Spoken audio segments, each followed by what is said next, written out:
Bonjour mes amis. Aujourd'hui c'est vendredi, nous sommes le 29 juin 2018. Je vous en prie de suivre ce vidéo parce qu'il est intéressant point de vue technique. Donc il possède beaucoup de formes, la cotation, etc.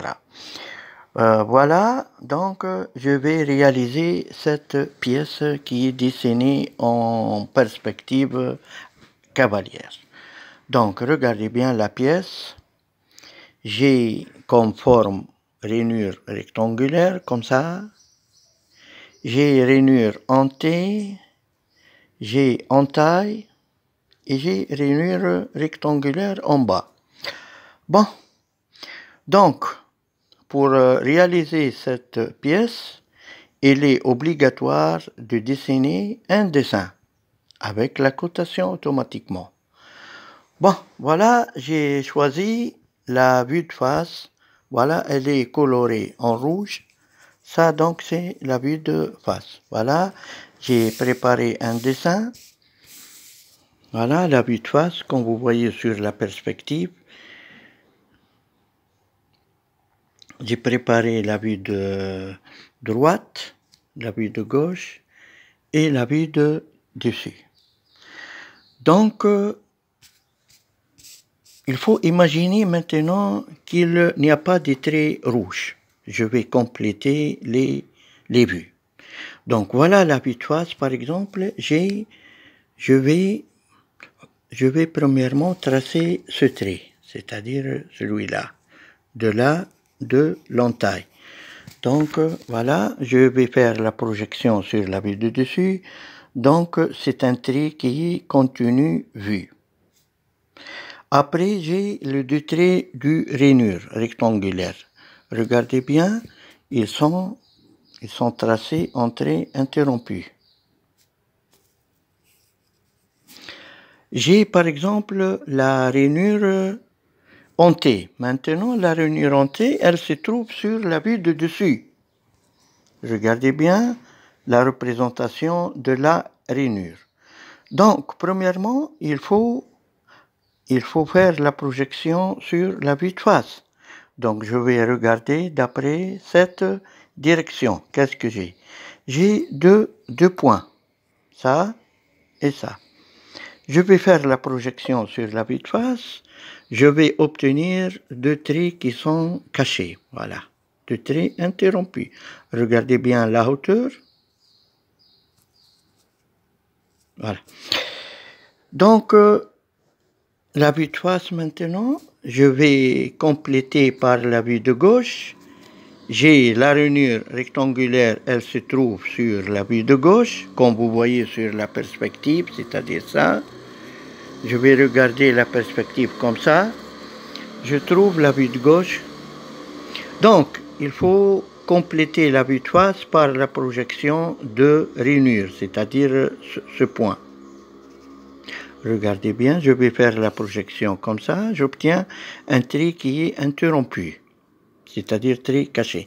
Maintenant, la vue de face, elle est complète. Je vais terminer maintenant la vue de gauche. Je vais faire la projection de la rainure en T, de la forme en T.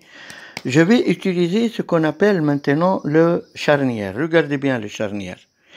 Il a même largeur que la vue de gauche et même aussi largeur que la vue de gauche, c'est-à-dire c'est un carré.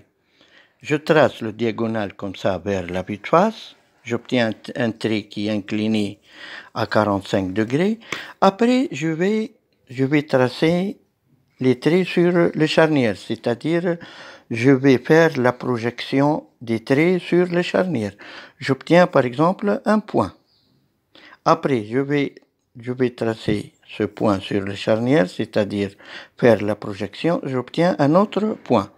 Après, il faut faire la projection sur la vue de gauche. Donc, j'obtiens deux traits qui sont interrompus. Même travail pour ces deux points, c'est-à-dire ce point et ce point. La projection sur le charnière, j'obtiens un point, et la projection sur le charnière, j'obtiens deuxième point. Je vais faire la projection sur la bite gauche, j'obtiens automatiquement deux traits qui sont interrompus. Maintenant, je vais faire la projection du rainure qui se trouve sur la vue de gauche, sur la vue de dessus. Je vais faire la projection sur la vue de dessus. Donc, il faut utiliser en même temps le charnière. Regardez bien, je fais la projection sur le charnière, j'obtiens un point. J'obtiens un point, regardez bien. Après l'autre trait, je fais la projection sur le charnière, j'obtiens un autre point. Après, je vais faire la projection sur la vue de dessus, j'obtiens deux traits, regardez bien, j'ai deux traits qui sont représentés en traits continus. Regardez bien la perspective, j'ai deux traits qui sont vus, c'est-à-dire ce trait et ce trait. Ils sont vus. Voilà, même travail pour la vue de droite aussi.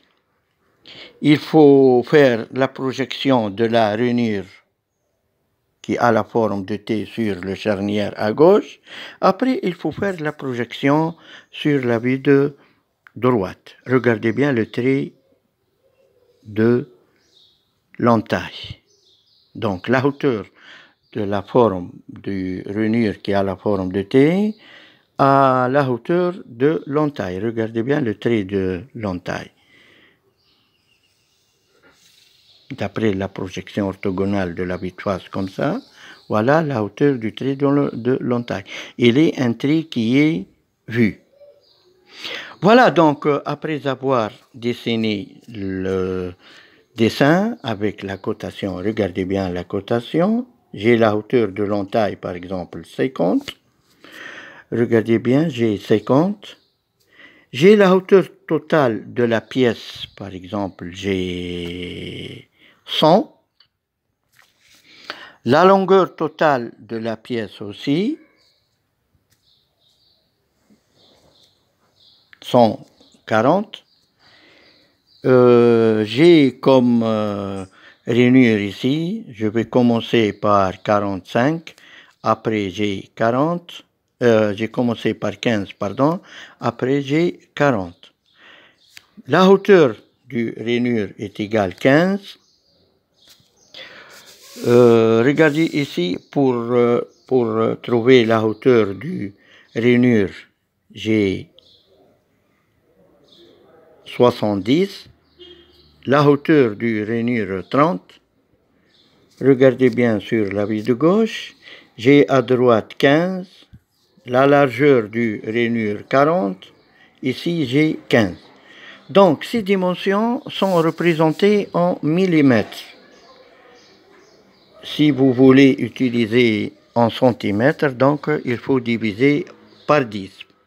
Par exemple, 40 mm égale 4 cm. 70 par exemple millimètres égale 7 cm. Donc, il est obligatoire de représenter la cotation en millimètres. Voilà, pour les 4 vues maintenant sont terminées. Donc, il faut donner ce dessin au mécanicien, par exemple. Il vous réalisez cette pièce comme vous voyez. Bon, contactez Dessin Technique Zamouri. Vous soyez bien heureux et merci et à bientôt.